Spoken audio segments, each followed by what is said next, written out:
Morning students, welcome to my online class. We will study from class 12th, chapter 6, Poets and Pancakes, second part. First part already we have done and today we are starting second part. तो हमने पहले कल देख लिया है first part का, ये बहुत लंबा पार्ट है और इसीलिए हमने इसको दो तीन भागों में बांटा है। तो आज हम लोग सेकेंड पार्ट करने वाले हैं। इन ऑल इंस्टेंसेस, तो यहाँ तक हम लोग हो चुका था। रिकैप मैं थोड़ा सा बता देता हूँ कि जो सुबु था वो सेकेंड नंबर पर था, जो कि जेमिनी स्टूडियो का एक कार्यकर्ता था, उसका पोजीशन सेकेंड था। In all instances of frustration, मतलब जब भी व्यक्ति जब हताशा निराशा में होता है, you will always find the anger directed towards a single person, openly or covertly. And this man of the makeup department was convinced that all his woes, ignominy and neglect were due to कोथामंगलम सुगु। तो यहाँ तक हमने पढ़ चुका था कि जब व्यक्ति हमेशा जब कभी निराशा या हताशा में होता है तो उसका जो क्रोध होता है, एंगर मतलब क्रोध, डायरेक्टेड टुवर्ड्स, तो उसका क्रोध केवल एक ही व्यक्ति पर अधिक कर जाता है, सिंगल पर्सन मतलब एक ही व्यक्ति पर। ओपनली और कवर्टली, चाहे वो खुले तौर पर हो या कवर्टली, या कवर्टली का अर्थ है गुप्त रूप से हो। And this man of the makeup department, और ये व्यक्ति जो कि मेकअप डिपार्टमेंट में था, तो यहाँ ये बात कही जा रही है उस ऑफिस बॉय के लिए। वॉज कन्विंस, तो उसको ये दृढ़ निश्चय हो चुका था दैट ऑल हिज वॉज, कि उसकी जो भी दुख तकलीफ है, दुख दर्द है, इग्नोमिनी उसकी जो बेइज्जती है, एंड निग्लेक्ट और उसको जो देखभाल नहीं किया जाता है, लोग उसको केयर नहीं करते हैं, वेयर ड्यू टू कोथामंगलम सुबु, तो ये उस व्यक्ति के कारण ही केवल था। किसके कारण? कोथामंगलम सुबु के कारण ही था। तो यहाँ लेखक आगे हमको बताते हैं सुबु सुबु के बारे में। कोथामंगलम सुबु कौन है? तो Kothamangalam Subbu was the number 2 at Gemini Studios. तो इसके कार्य के बारे में बताया जा रहा है कि कोथामंगलम सुबु का जो पोजीशन था जेमिनी स्टूडियो में, वो नंबर 2 का पोजीशन था। मतलब एसएस भाषण के बाद यही व्यक्ति दूसरे नंबर पर थे। He couldn't have had a more encouraging opening in films than our grown-up makeup boy had. तो उसके पास जिस तरह से मतलब जो फिल्मी सिटी में एंट्री हुई है, ऑफिस बॉय की जिस तरह से मतलब बहुत ही अच्छे ढंग से उसकी एंट्री हुई है, उस तरह से उसकी एंट्री मतलब नहीं हो पाई थी इन फिल्म्स में। Then our grown up boy had, जो कि जितना ऑफिस बॉय को जितना चांस मिला था, वैसे उसको उतना चांस अच्छे से नहीं मिला था फिल्म सिटी में। ऑन द कॉन्ट्ररी, और उसके विपरीत, he must have had a face more uncertain and difficult times, और इसके विपरीत उसने बहुत सारे कठिनाइयां झेली थी। फेस मतलब सामना करना, मोर अनसर्टन कुछ अनिश्चितता, और कुछ कठिन समय उसने झेले थे, उनका सामना किया था। For when he began his career, क्योंकि जब उसने अपनी करियर की शुरुआत की, there were no firmly established film producing companies और studios.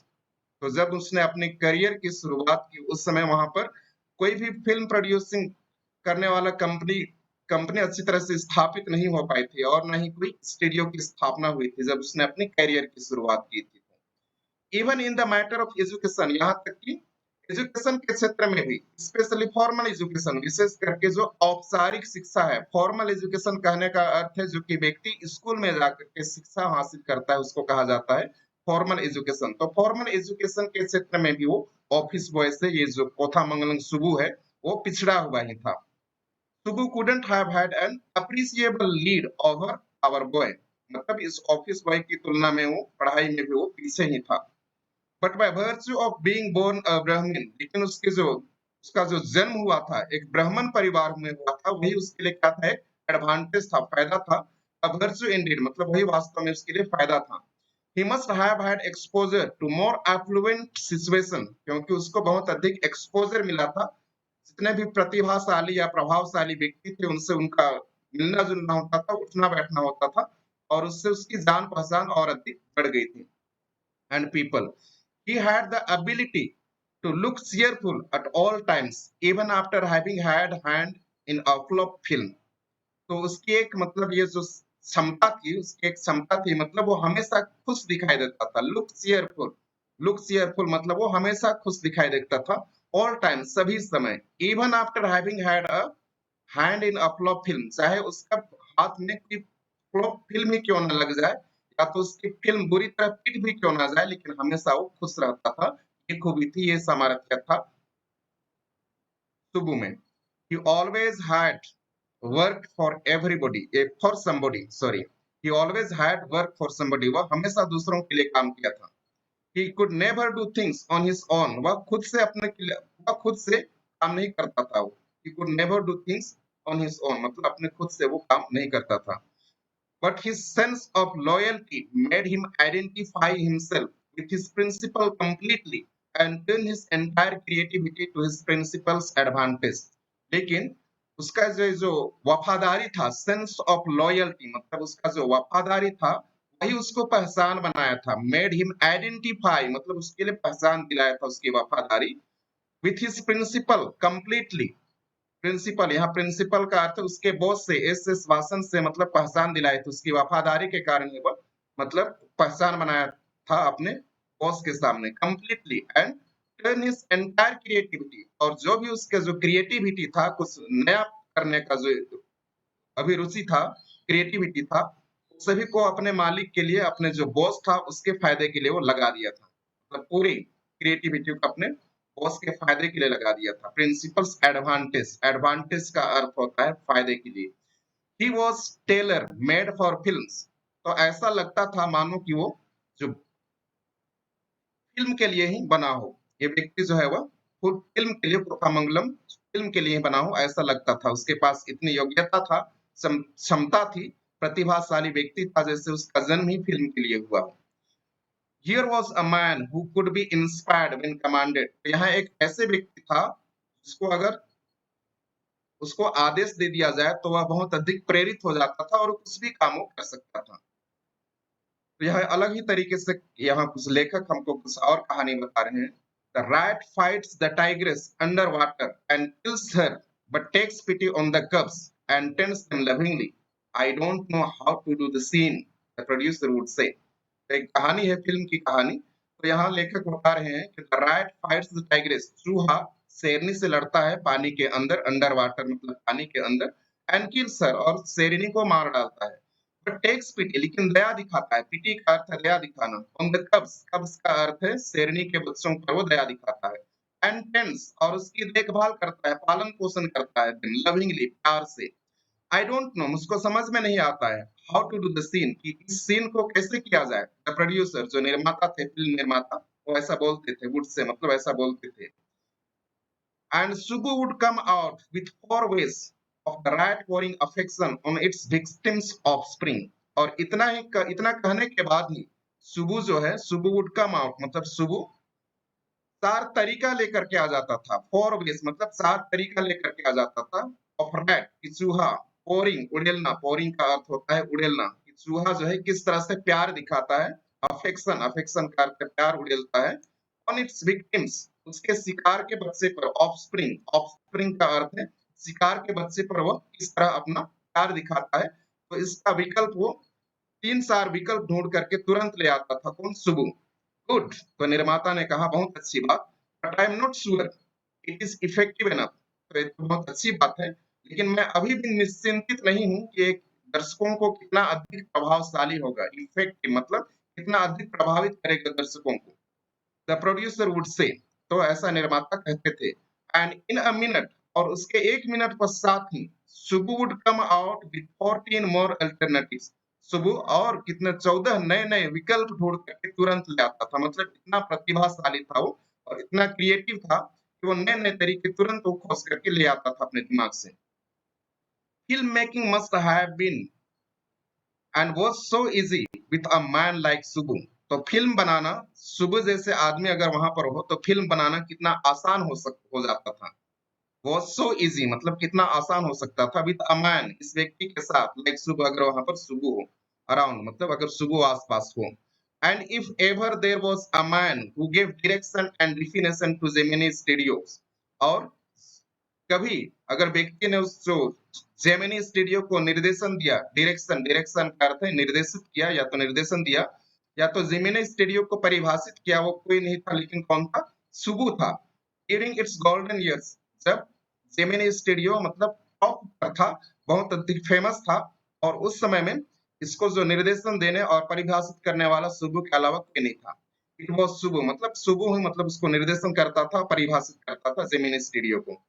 Subbu had a separate identity as a poet. और हम देखते हैं इस बंदे में कितना और अधिक कितना प्रतिभाशाली है। तो इतना फ़िल्म तो बनाना उसके दिमाग में था ही, वो मानो कि फ़िल्म के लिए उसका जन्म हुआ हो। लेकिन इससे आगे भी हम देखते हैं, उसका और एक पहचान था एक कवि के रूप में, सेपरेट आइडेंटिटी मतलब एक अलग पहचान था कवि के रूप में।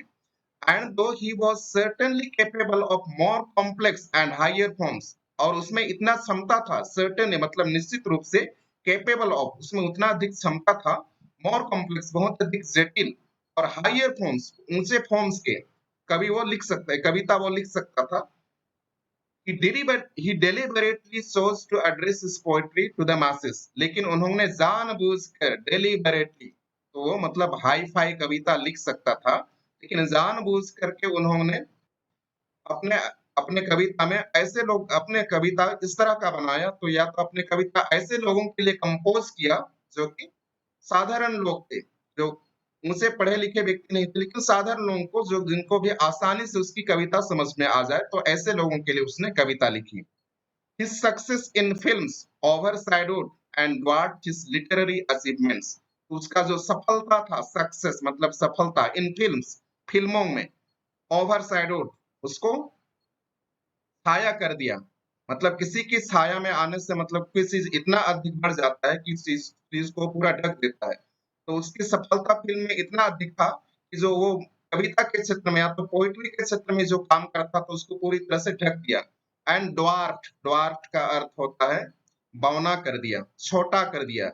हिज लिटरेरी अचीवमेंट, लिटरेरी मतलब पोएम के क्षेत्र में, कविता के क्षेत्र में जो उसका अचीवमेंट था, उसने जो प्राप्त किया था, एक कवि भी था और उसने भी वो बहुत अच्छा कर सकता था, लेकिन उससे कहीं अधिक सफलता उसको फिल्म में मिली। और फिल्म में जो सफलता मिला और उसका और भी जो योग्यता था, प्रतिभा था कविता के क्षेत्र में, उसको ढक देता है, उसको बौना कर देता है। और तो हिज क्रिटिक्स फेल्ट, और इसी तरह के कुछ उसके आलोचक भी यही अनुभव करते हैं। क्रिटिक्स, क्रिटिक्स मतलब जो आलोचना करते हैं उनको कहा जाता है क्रिटिक्स, तो उनका भी यही अनुभव था, फेल्ट मतलब अनुभव किए। He composed several truly original story, उसने बहुत सारे कंपोज्ड, कंपोज्ड का अर्थ है कविता बनाना, बहुत सारे कविता बनाए, सेवरल बहुत सारे, ट्रूली जो कि जो वास्तविक, और ओरिजिनल था story, story poems in folk refrain and diction. तो ये फोल्क रिफ्रेन एंड डिक्शन मतलब ये जो है कविता लिखने का तरीका होता है। फोल्क का अर्थ होता है लोकगीत, और ये जो डिक्शन, डिक्शन मतलब लिखने का स्टाइल, मतलब कई तरह के उन्होंने कविता लिखे, ओरिजिनल मतलब मौलिक कविताएं लिखी। And also wrote a sprawling novel, और उन्होंने बहुत गहराई से, रोट स्प्रॉलिंग मतलब बहुत बड़े बड़े, स्प्रॉलिंग का अर्थ है बहुत बड़ा क्षेत्र में फैला होना, तो बहुत बड़े बड़े नॉवल, उपन्यास लिखे, और यहाँ उपन्यास का नाम लिखा हुआ है थिल्लाना मोहनम बल, थिल्लाना मोहनम बल, उन्होंने बहुत बड़ा उपन्यास लिखा।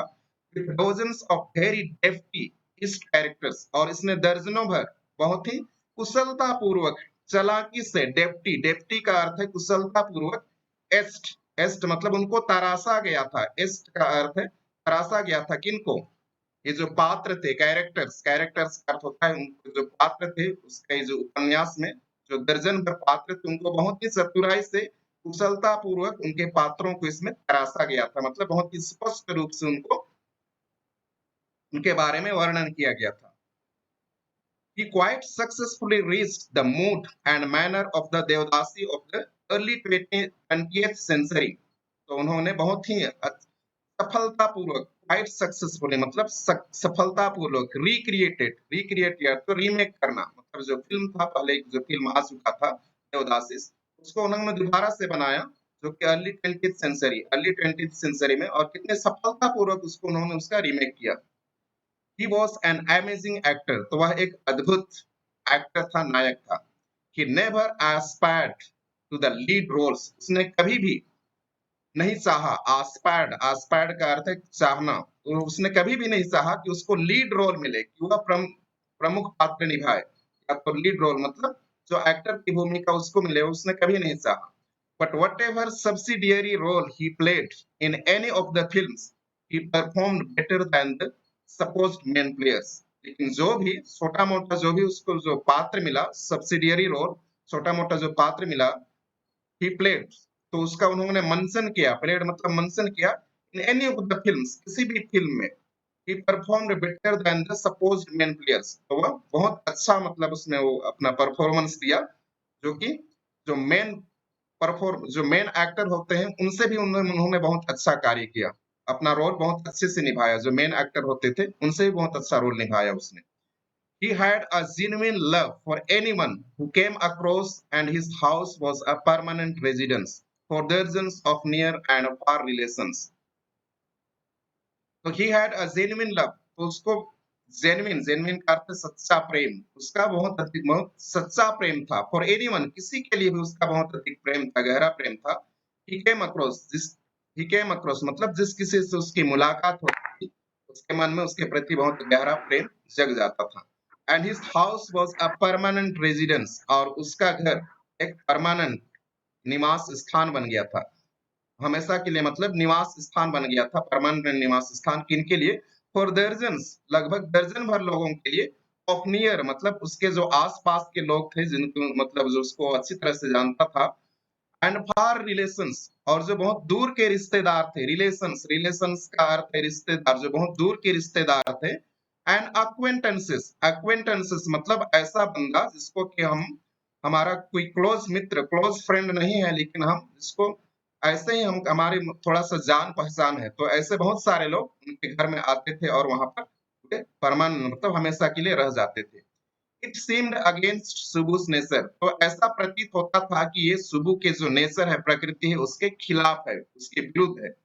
टू बी इवन कॉन्शियस, कि वो इतना भी सचेत नहीं था, मानो कॉन्शियस मतलब इतना भी सचेत नहीं था, that he was feeding and supporting so many of them, वह बहुत सारे लोगों को, ही वाज फीडिंग मतलब खिलाना, बहुत सारे लोगों को खिला रहा था, एंड सपोर्टिंग और बहुत सारे लोगों को सपोर्ट कर रहा था, सो मेनी ऑफ देम बहुत सारे लोगों को सपोर्ट कर रहा था। such a charitable and improvident man, तो इतना अधिक दानी, चैरिटेबल का अर्थ है जो कि आसानी से दान दे देता है, कंजूस नहीं होता है, लेकिन दूसरों के लिए दान देता है, उसको कहा जाता है चैरिटेबल। एंड इम्प्रोविडेंट मैन, और जो कि लापरवाह मतलब फिजूल खर्ची, इम्प्रोविडेंट का अर्थ है जो व्यक्ति लापरवाह होता है, वो भविष्य की चिंता नहीं करता है कि हमारे पास भविष्य के लिए इतना पैसा होगा कि नहीं, उसकी चिंता किए बगैर इतने सारे लोगों को खिला पिला रहा था। तो इसके बावजूद भी, एंड येट मतलब इसके बावजूद भी, ही हैड एनिमीज, उसके पास उसका शत्रु था, मतलब यहाँ आश्चर्य विराम लगा हुआ है, इतना दानी और इतने लोगों को खिला पिला रहा था और सबसे बहुत अच्छा व्यक्ति था, इसके बावजूद भी क्या उसके उसके दुश्मन थे? वॉज इट बिकॉज, क्या यह इसलिए? वॉज इट बिकॉज मतलब क्या यह इसलिए? he seemed so close and intimate with the boss, क्योंकि उस वो ऐसा लगता था, seemed मतलब प्रतीत होता था, so close बहुत नजदीक, बहुत निकट संबंध ऐसा लगता था, and intimate का अर्थ ये होता है बहुत close with the boss, क्योंकि उससे ऐसा लगता था उसको देख करके कि वह अपना बॉस से क्या है, बहुत निकट संबंध है उसका, और इसलिए लोग उससे क्या करते थे, जलन करते थे, क्या इसलिए उसके दुश्मन थे? और was it his general demeanor that resemble a sycophants, क्या क्या उसका जनरल है, साधारण के व्यवहार का तौर तरीका, डिमीनर, डिमीनर का अर्थ उसके व्यवहार का जो तौर तरीका ही ऐसा था, that resemble जिससे ऐसा लगता था, a sycophants, जैसे वो क्या कर रहा हो, चापलूसी कर रहा हो, साइकोफंड्स का अर्थ होता है चापलूसी करना, तो बहुत सारे लोग अपने मालिक की चापलूसी करते हैं, लेकिन इस तरह का सुबह नहीं था, लेकिन उसके व्यवहार और तौर तरीका ही ऐसे थे, जैसे कि वो ऐसा लगता था कि वो अपना मालिक का, अपना बॉस का क्या कर रहा हो, चापलूसी कर रहा हो, क्या इसी कारण से उसके इससे दुश्मनी हो गए थे? और हिज रेडीनेस टू से नाइस थिंग्स अबाउट एनीथिंग, या वो हमेशा तैयार रहता था, रेडीनेस मतलब हमेशा तैयार रहता था, टू से नाइस थिंग कुछ भी बढ़िया चीज बोलने के लिए, अबाउट एवरीथिंग सभी चीज के लिए वो अच्छा ही बोलता था, खराब बोलता नहीं था, तो इसके लिए उसके बहुत सारे मतलब उसके दुश्मन हो गए थे। इन एनी केस जैसे भी हो, इन एनी केस मतलब जैसे भी हो, there was this man in the makeup department, तो वहां पर ये व्यक्ति था, कहां पर? Makeup department. दिस मैन मतलब यहाँ जो दिस मैन का प्रयोग किया गया है वो ऑफिस बॉय के लिए किया गया है, तो वहां पर ये ऑफिस बॉय था मेकअप डिपार्टमेंट में, प्रसाधन या श्रृंगार डिपार्टमेंट में, हु वुड विश जो कि विश चाहता था, विश करता था, चाहता था डायरेस्ट थिंग्स फॉर सुबु, सबसे खराब चीज वो विश करता था किसके लिए, सुबु के लिए। वो वही चाहता था कि उसके साथ खराब से खराब चीज हो, वो ऐसा विश करता था। कौन?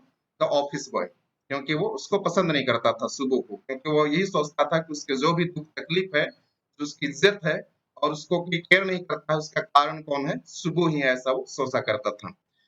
You saw Subu always with the boss, but in the attendance roles, he was grouped under a department called the story department. तो आप हमेशा सुबु को किसके साथ देखते हैं, बॉस के साथ देखते हैं। But in the attendance rolls, लेकिन जो अटेंडेंस उपस्थिति पत्रक होता है, जहां अटेंडेंस लिया जाता है, अटेंडेंस रोल्स का अर्थ है जहां उपस्थिति लिया जाता है कर्मचारियों का या तो स्कूल में विद्यार्थियों का, तो उसमें उसको किस कहाँ पर रखा गया था, ही वॉज ग्रुप्ड, उसको शामिल किया गया था under a department called story department. तो उसको कहानी डिपार्टमेंट में उसको मतलब शामिल किया गया था, किसको, सुबु को। कंप्राइजिंग, जिसमें कि कौन कौन शामिल था, सुबु अकेला नहीं था, लेकिन उसमें और कौन कौन लोग थे हम देख सकते हैं। A lawyer and N assembly of writers and poets, जिसमें एक वकील था और साथ ही लेखकों का, राइटर्स मतलब लेखकों का और कवियों का भी क्या था, समूह था। असेंबली, असेंबली का अर्थ है वहां पर लेखकों और कवियों का भी समूह था। The lawyer was also officially known as a legal adviser. तो वहां पर जो वकील था, वो भी मतलब आधिकारिक तौर से जाना जाता था। ऑफिशियली नोन मतलब आधिकारिक तौर से जाना जाता था as the legal adviser. Legal adviser मतलब उस नियम कानून के तहत वो क्या करता था, सलाह देता था। लीगल एडवाइजर के रूप में उसको जाना जाता था। एडवाइजर मतलब जो कि सलाह देता है, लोगों को सलाह देता है, तो उसके तहत उसको रखा गया था। But everybody refer to him as the opposite, लेकिन सब कोई उसको उसका उल्टा ही बताते थे। ऑपोजिट मतलब ठीक उसके उल्टा, जो मतलब ये व्यक्ति सलाह देने के लिए वहां पर रखा गया था, नैतिक सलाह देने के लिए, लेकिन लोग उसको ठीक उसका उल्टा समझते थे।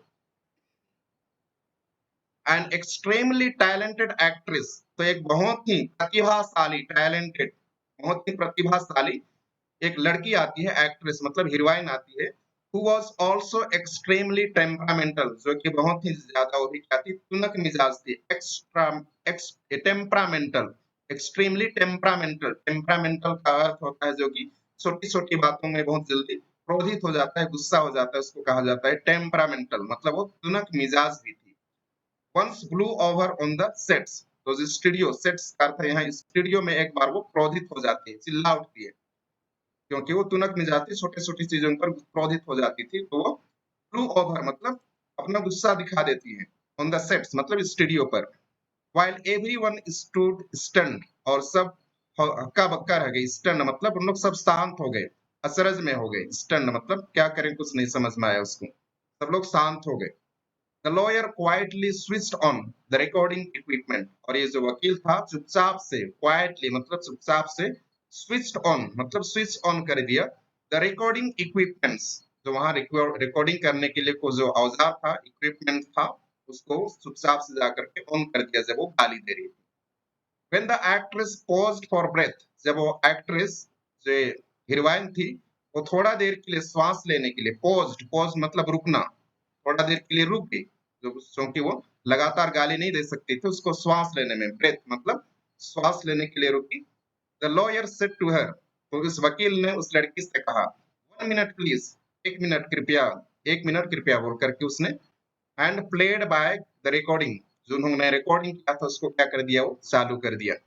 देयर वॉज नथिंग इंक्रिमिनेटिंग और unmentionable foul about the actresses tirade against the producer, तो जो उसने गाली दी थी, देयर वाज नथिंग इंक्रिमिनेटिंग मतलब उस पे दोषारोपण की कोई बात नहीं थी। इंक्रिमिनेटिंग मतलब दोषारोपण लगाना, तो उसकी इस गाली में किसी भी तरह का दोषारोपण नहीं था। और अनमेंशनेबल फाउल, या तो न कहने वाली ऐसी कुछ भी बात नहीं थी, या कुछ बुरे शब्दों का प्रयोग उसने नहीं किया था। About the actresses tirade, tirade, tirade मतलब उसकी जो गाली गलौज में, गाली गलौज था, उसमें ऐसी कुछ भी बात नहीं थी। अगेंस्ट द प्रोड्यूसर, निर्माता के खिलाफ, निर्माता के खिलाफ उसने ऐसा कुछ भी नहीं कहा था, लेकिन अगेंस्ट द प्रोड्यूसर मतलब निर्माता के खिलाफ। बट व्हेन शी हर्ड, लेकिन जब उन्होंने सुना, हर वॉइस अपने आवाज को, अगेन दोबारा से, through the sound equipment, sound equipment मतलब जो भी जिसमें भी रिकॉर्डिंग किया गया था उसमें अपनी आवाज को वह दोबारा से सुनती है। शी वॉज स्ट्रक डम। स्ट्रक डम, डम का अर्थ होता है गूंगा। स्ट्रक मतलब प्रहार करना, मतलब यहाँ पर वो क्या हो गई, चुपचाप हो गई, वो आगे नहीं बोलती है, अपना आवाज को सुनती है और वो चुपचाप शांत हो गई। A girl from the country side, तभी लड़की के बारे में बताया जा रहा है कि लड़की कहाँ से आई थी। तो ये लड़की जो है वो गांव से आई हुई थी। द कंट्री साइड का अर्थ है गांव से आई हुई थी लड़की। She hadn't gone through all the stages of world experience. वह इस तरह के जो स्टेज है, दुनिया का जो स्टेज है उसमें उसका कुछ भी अनुभव नहीं था। इस तरह का किसी भी तरह का अनुभव को वह पहले नहीं झेली थी। मतलब all the stages of worldly experience that generally precede opposition of importance and sophistication. तो इस तरह का पोजीशन या तो बड़े ओहदे पर पहुंचने के लिए जो लोगों को जो झेलना पड़ता है, कई कठिन रास्तों से होकर के गुजरना पड़ता है, इन सभी रास्तों से वह मतलब होकर के नहीं गुजरी थी, वो ऐसे ही फेमस हो गई थी, ऐसे ही प्रसिद्ध हो गई थी। और जो इसका इसलिए उसके पास जो दुनिया का जो अनुभव है वह उसका कमी था। तो वो ऐसे ही मतलब इम्पोर्टेंस एंड सोफिस्टिकेशन, तो यहाँ जो पद पर वो थी, जो बड़े ओहदे पर या तो इतना सेलिब्रिटीज बन गई थी, तो वहां तक पहुंचने में उसको बहुत अधिक संघर्ष करना नहीं पड़ा था। That she had found herself catapulted into, जो कि अपने आप को यहाँ तक वो चढ़ा पाई थी। कैटापुल्टेड मतलब चढ़ाई करना, तो यहाँ तक वो चढ़ पाई थी, वो एक सेलिब्रिटी बन चुकी थी, लेकिन उतना अधिक उसको किसी तरह का कठिनाइयों का सामना नहीं करना पड़ा था। She never quite recovered from the terror she felt that day. फिर वह उस जो खौफ था, डर था, टेरर का अर्थ है जो खौफ उसको उस दिन मिला, उससे वह कभी नहीं उबर पाई। नेवर क्वाइट रिकवर्ड मतलब उबर पाना, वह कभी उबर नहीं पाई उससे, उस डर या खौफ से उभर नहीं पाई। सी फेल्ट दैट डे, जिसको कि उस दिन उसने अनुभव किया था, सबके सामने स्टूडियो में उसने अनुभव किया था। That was the end of a brief and brilliant acting career. और वही उसका क्या था, उसका जो करियर था, एक प्रतिभाशाली, एक जो शानदार करियर था, वही क्या हो गया, वो खत्म हो गया। द लीगल एडवाइजर, तो यहाँ हाइपन दिया हुआ है, इसके बारे में कहा गया है, किसके बारे में, लीगल एडवाइजर, जो वकील था, वो जो सलाह देता था।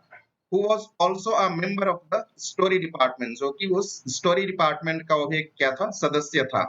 had unwittingly मतलब वो अनजाने ही, अनविटिंगली मतलब अनजाने ही, अनविटिंगली अनजाने he brought about that side and, उसके करियर को क्या कर दिया था, समाप्त कर दिया था, अनजाने उसके करियर को समाप्त कर दिया था। और इसीलिए इसको सलाह देने के बजाय उसके करियर को खत्म कर दिया, इसलिए अधिकतर लोग इसको उसका ऑपोजिट कहा करते थे। while every other member of the department wore a kind of uniform, जब सभी जो सदस्य थे उस स्टोरी डिपार्टमेंट के जो सदस्य थे या तो डिपार्टमेंट के जो सदस्य थे, वॉर पहनते थे, a kind of uniform एक तरह का वर्दी पहनते थे, ड्रेस पहनते थे, जैसे खादी धोती, with a slightly oversized and clumsily tailored, किस तरह का धोती पहनते, देखो खादी, खादी का धोती पहनते थे, with a slightly oversized मतलब कुछ ढीला ढाला, हल्का सा ढीला ढाला, oversized मतलब जो साइज से बड़ा हो उसको ओवरसाइज कहा गया है। एंड क्लमसीली टेलर्ड, और उसको अनाड़ीपन से मतलब सिलाई किया हुआ। व्हाइट खादी शर्ट, अनाड़ी से मतलब कुछ ऐसे ही अनाड़ीपन से सिलाई किया हुआ ढीला ढाला खादी शर्ट पहनते थे। द लीगल एडवाइजर वॉर, तो सभी लोग ऐसा पहनते थे, लेकिन ये जो सलाहकार था वॉर पहनता था, क्या पहनता था, pants and tie and sometimes a coat that look like a coat of mail, तो वह पैंट और टाई पहनता था, और कभी कभार समटाइम्स मतलब कभी कभार अ कोट, कोट पहना करता था, that look like a coat of mail, जो कि कैसा दिखाई देता था, coat of mail. Coat of mail का अर्थ होता है जो कि वॉरियर्स या तो जो लड़ाई लड़ने वाले, जो उस समय हम लोग पुराने जमाने में देखते हैं राजा महाराजा लोग कुछ ये आयन का पहनते थे कोट, उस तरह को कहा जाता है कोट ऑफ मेल, तो इस तरह का भी वो पहना करता था। ऑफन ही लुक्ड अलोन, तो बहुधा वो अकेला ही दिखाई देता था। एंड हेल्पलेस और असहाय, हेल्पलेस का अर्थ है वो असहाय, अकेला, बहुत बार वो अकेला रहता था और असहाय रहता था। A man of cold logic, तो वह अधिकतर हमेशा क्या करता था, तर्क किया करता था, क्योंकि वकील लोगों की पढ़ाई ही अधिकतर तर्क वितर्क पर स्थित होता है, तो वह अधिकतर लॉजिक मतलब तर्क वितर्क करता था। इन अ क्राउड ऑफ ड्रीमर्स, तो यहाँ पर जो ये फिल्म सिटी है, फिल्म स्टूडियो है, और वहां पर अधिकतर लोग अपनी ही धुन में खोए रहते थे, फिल्म की दुनिया में, कहानी में खोए रहते थे। जो सपना देखते थे, तो उनके बीच में ये लॉजिक करता था, तर्क वितर्क करता था और वो उनके बीच में अकेला रहता था। A neutral man in an assembly of Gandhites and Khadites। तो मतलब एक तरह से क्या था, न्यूट्रल था, ना तो गांधी, जो गांधी का फॉलोवर थे उनकी ओर झुकता था, ना तो जो खादी का प्रयोग करते थे, खादी कपड़े का प्रयोग करते थे उधर वो झुकता था। मतलब वो एक तरह से न्यूट्रल था ना। असेंबली ऑफ, जहां पर कैसे कैसे लोग रहते थे, गांधाइट्स। गांधाइट्स मतलब जो गांधी के फॉलोवर थे, जो गांधी का अनुसरण करते थे, उसको अपना गुरु मानते थे। एंड खादाइट्स, खादाइट्स का अर्थ है जो कि खादी कपड़ा का सपोर्ट करते थे। Like so many of those who were close to the boss, जैसे कि बहुत सारे लोग जो कि अपने बॉस के नजदीक थे। He was allowed to produce a film, तो इसको भी क्या दिया गया, एक अवसर दिया गया तो ये भी क्या करे, एक फिल्म का निर्माण करे। टू प्रोड्यूस अ फिल्म मतलब एक फिल्म निर्माण करे। एंड दो a lot of raw stock and pancake were used on it, तो इसको भी फिल्म निर्माण करने का अवसर दिया गया। और इसके पश्चात भी बहुत सारा रॉ स्टॉक मतलब कच्चे पदार्थ, रॉ स्टॉक मतलब रॉ मटेरियल कच्चे पदार्थ, एंड पैनकेक और श्रृंगार के श्रृंगारिक, या तो पैनकेक मतलब जो कि ब्रांड नेम है, श्रृंगार का ब्रांड ब्रांड नेम है, मेकअप का सामान, वेर यूज्ड ऑन इट मतलब लोगों के ऊपर पोते गए, कई तरह के मेकअप का प्रयोग किया गया। Not much came of the film, लेकिन इसके बावजूद भी उतना भी खर्च नहीं निकल पाया जितना खर्च हुआ था उसकी फिल्म से। देन तब वन डे, एक दिन, the boss close down the story department, तब एक दिन जो उसका जो बॉस है, मालिक है, वो इस डिपार्टमेंट को, स्टोरी डिपार्टमेंट था उसको क्या कर दिया, वो बंद कर दिया department. And this was perhaps, तो यहाँ टंट मारते हुए ये लेखक कहते हैं कि this was perhaps the only instances in all human history, तो ये शायद ये पूरे मानवीय इतिहास में एक पहला मौका ऐसा होगा फिर जहां पर a lawyer lost his job, जहां पर एक लॉयर अपना क्या कर दिया, अपना नौकरी खो दिया। Because the poets were asked to go home, क्योंकि जो कवि थे उनको घर जाने को कहा गया। तो कवि जो लेखक यही कहना चाह रहा है, क्योंकि अधिकतर जो लेखक होते हैं, जो आर्टिस्ट होते हैं, जो कवि होते हैं, उनको अधिकतर इज्जत नहीं मिलता है, उनको अधिक केयर नहीं करते हैं लोग, लेकिन जो जो लॉयर होता है उसको अधिक केयर किया जाता है। और इसलिए कहा जाता है कि ये पहली बार हुआ कि मतलब कोई भी जो मानव के इतिहास में कोई भी जो लॉयर है, वकील है, वो कवियों के जाने के कारण या तो लेखकों की छुट्टी कर देने के कारण उसको अपना नौकरी खोना पड़ा।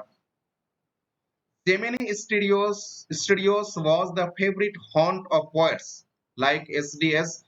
Yogiri, Sanguru Subramaniam, Krishna Sastri and Harindranath Chattopadhyay. तो यहाँ बहुत सारे मतलब क्या लिखा हुआ है, उस कवियों का नाम लिखा हुआ है। तो जिमिनी स्टूडियो क्या था, एक फेवरेट, बहुत अच्छा लगता था, अड्डा था। यहाँ होंट, होंट का अर्थ यहाँ पर जो शब्द बार बार, या तो ये कुछ डरावने शब्द से नहीं है, लेकिन यहाँ पर इसका मतलब होता है अड्डा।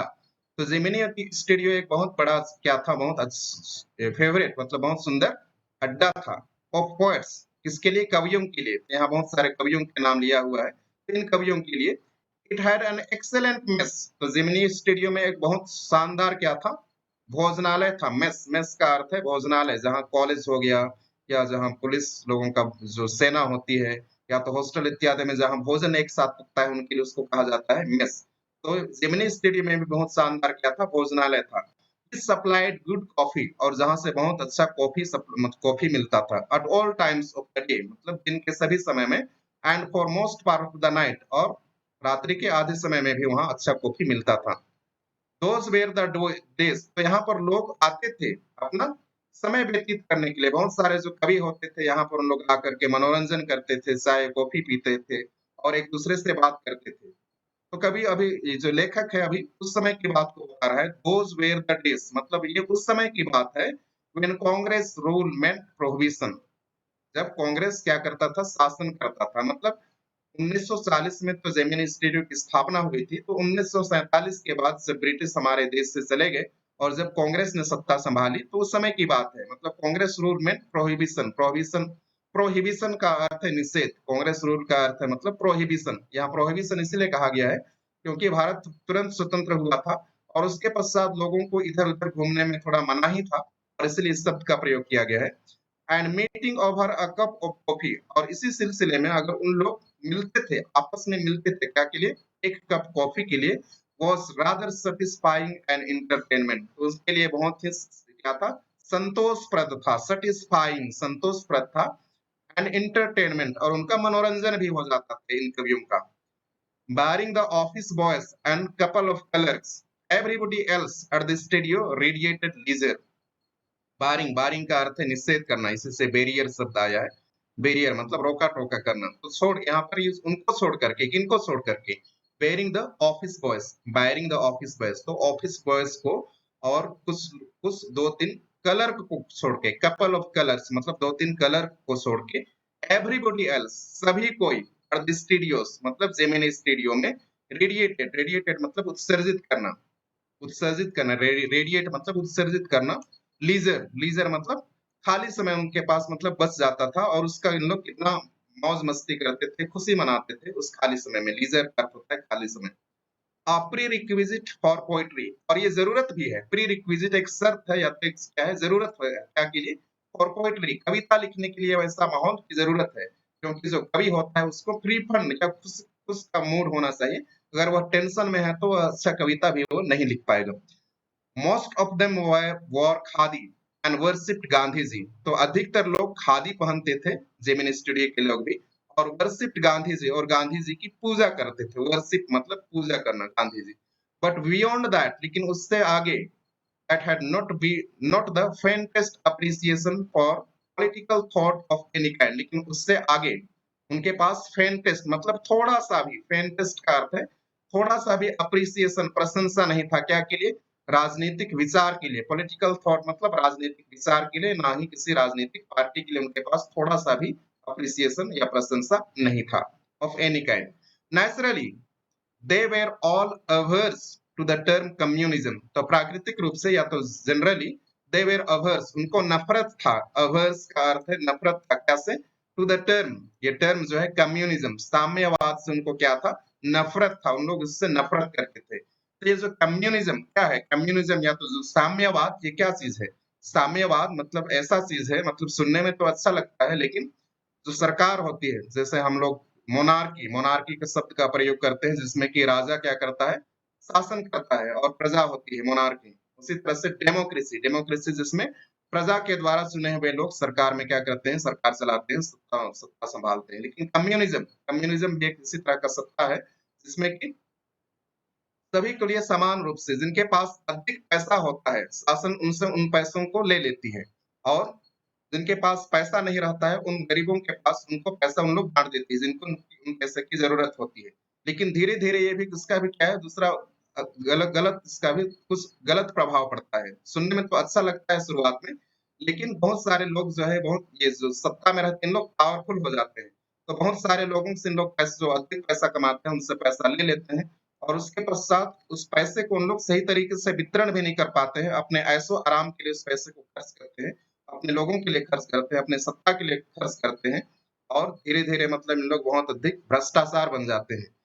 और इसीलिए इसमें दूसरा दूसरा पहलू भी है, जो व्यक्ति भी कुछ अच्छा करना चाहे, मतलब बहुत सारा पैसा कमाना चाहे, लेकिन वह उसको ये पता है क्योंकि मैं पैसा कमा करके क्या करूँगा? क्योंकि अगर मेरे पास अधिक पैसा हो जाएगा तो सरकार उस पैसे को अपने ले लेगी और दूसरों को बाँट देगी। तो व्यक्ति भी क्या हो जाता है, हतोत्साहित हो जाता है और वह काम करना छोड़ देता है। तो इसके भी मतलब कुछ क्या है, पहलू है जो कि सरकार के लिए अच्छा नहीं है। तो ये था कम्युनिज्म। तो कम्युनिस्ट यहाँ बताया गया है, जो कि कम्युनिज्म को, साम्यवाद का जो फॉलोवर है, वाज़ अ गॉडलेस मैन, मतलब वो भगवान पर विश्वास नहीं करता है। ही हैड नो फिलियर और कंजुगल लव, उसके लिए फिलियल मतलब बाल बच्चों के प्रति जो प्रेम होता है उसको कहा जाता है फिलियल, तो बाल बच्चों के प्रति उसके मन में प्रेम नहीं होता है, और कंजुगल लव और ना ही पति पत्नी के बीच में जो प्यार होता है वो भी नहीं होता है। He had no compunction, उसको कुछ भी हिचकिचाहट नहीं होता है, कंपक्शन मतलब हिचकिचाना, about killing his own parents और his children, तो उसको कुछ भी हिचकिचाहट नहीं होता है कि चाहे वो अपने माता पिता को मार डाले या अपने बच्चों को मार डाले, मार डालने में उसको किसी भी तरह का हिचकिचाहट नहीं होता है। He was always out to cause and spread unrest, वो हमेशा बाहर रहता है, cause एंड स्प्रेड मतलब अशांति फैलाने के लिए, स्प्रेड का अर्थ होता है फैलाना, अनरेस्ट मतलब अशांति, एंड वायोलेंस लड़ाई झगड़ा फैलाने के लिए वो हमेशा बाहर रहता है। हिंसा फैलाने के लिए, वायलेंस का अर्थ होता है हिंसा। Among innocent and ignorant people, among मतलब जो निर्दोष लोग हैं, इनोसेंट का अर्थ होता है जो निर्दोष लोग हैं, एंड इग्नोरेंट पीपल और जो अज्ञानी व्यक्ति हैं, इग्नोरेंट मतलब जो व्यक्ति अज्ञान है, जो सचेत नहीं है, उनके बीच में मतलब एक उनको क्या कर उनके बीच में अशांति फैलाता है और हिंसा फैलाता है।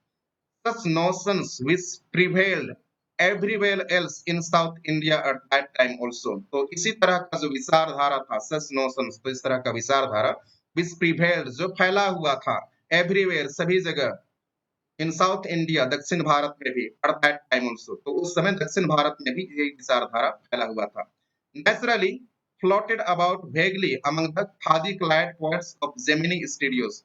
तो नेचुरली मतलब जो भी गांधी जो जेमिनी स्टूडियोज में जो कवि थे, लेखक थे, वो भी वेगली मतलब अस्पष्ट रूप से, वेगली का अर्थ है अस्पष्ट रूप से, उनके बीच में भी ये नोशन क्या था, ये विचारधारा फैला हुआ था। अमंग द खादी क्लैड, खाली खादी क्लैड मतलब जो खादी कपड़ा पहनते थे उन कवियों के बीच में भी ऑफ जेमिनी स्टूडियोज, तो उनके बीच में भी ये नोशन भेगली मतलब अस्पष्ट रूप से फैला हुआ था। उन लोग भी नहीं चाहते थे, मतलब वो भी इससे साम्यवाद से नफरत करते थे।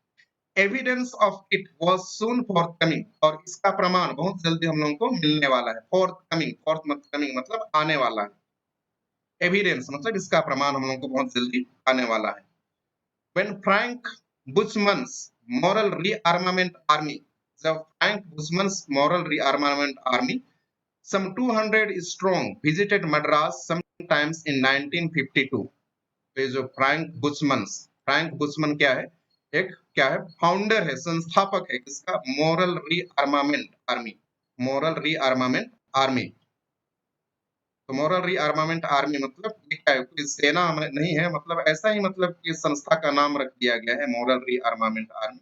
आर्मी सुनने से हमको लग रहा है कि कोई सेना सेना का मतलब कुछ टुकड़ी है, लेकिन उस तरह का ये नहीं है। तो ये moral rearmament army, moral rearmament army some 200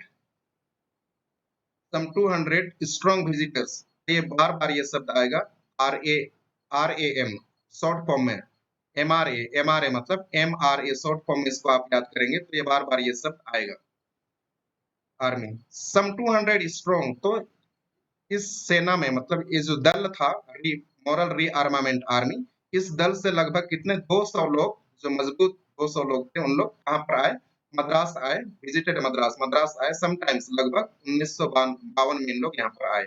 they could not have found a warmer host in India than the Gemini Studios. तो उनको इससे और अधिक जो मेहमान नवाजी करे, होस्ट मतलब जो कि वार्मर, होस्ट का अर्थ है जो कि मेहमानों की देखभाल करता है, उसको कहा जाता है होस्ट। वार्मर मतलब बहुत ही सुंदर तरीके से उनका स्वागत करना। तो और कहीं दूसरे जगह जेमिनी स्टूडियो के अलावा उनको कहीं दूसरे जगह उतना अधिक स्वागत नहीं मिल पाया, और इसीलिए उन्होंने जेमिनी स्टूडियो में आकर के रुक गए। Someone called the group an international circus, तो किसी ने कहा कि ये जो समूह है वो क्या है, अंतरराष्ट्रीय सर्कस के लिए इन लोग आए हुए हैं। They weren't very good on the trapeze and their acquaintances with animals was only at the dinner table। तो उन लोग उतना अच्छा नहीं थे, they weren't they weren't very good मतलब उन लोग उतना अच्छे नहीं थे क्या पर,